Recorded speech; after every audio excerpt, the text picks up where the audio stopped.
congratulations to Vasan Knowledge Hub for this wonderful initiative. Their initiative with the English Manner Styling and Finishing School Academy.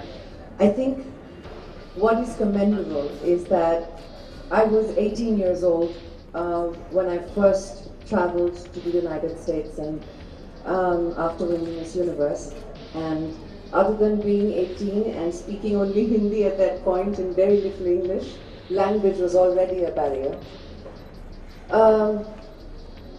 Pretty much my first public appearance was a disaster.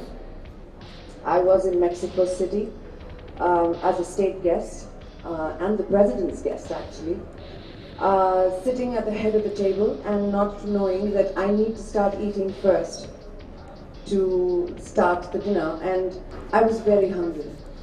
So I kept looking at my travel manager like, when are they going to start? And of course, these things you see in a film, but when it happens to you in real life, you realize that manners and etiquettes and going to a finishing school is less about being presentable to the world. It is more about your own level of confidence. It is more about how you want the world to perceive you. Because ultimately, I think nobody's born with it.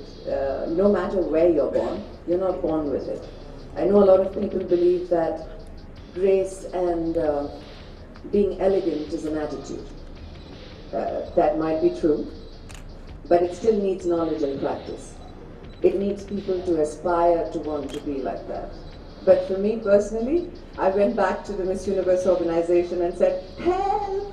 I really felt like a lot of people on the dinner tables looked at me, and all state guests as well, like, poor thing, she's only 18.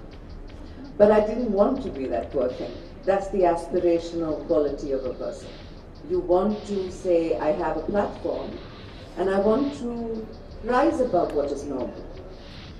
Most importantly, I think finishing schools are about giving you a platform where you make friends, where your communication is so clear that you end up never having to say, or at least not having to say it often, oh, I didn't mean that. You start saying things, doing things that you mean. It has worked for me. And yes, back in the day, I still remember I was speaking to the management today and they were telling me that this is actually Vasan Knowledge Hub, the first academy officially in India, which is so commendable because we're talking 20 years back when there was none, and 20 years later, I'm so thrilled that everyone will have that opportunity in India. So yes, it's been a journey for me, and I've loved every bit of it.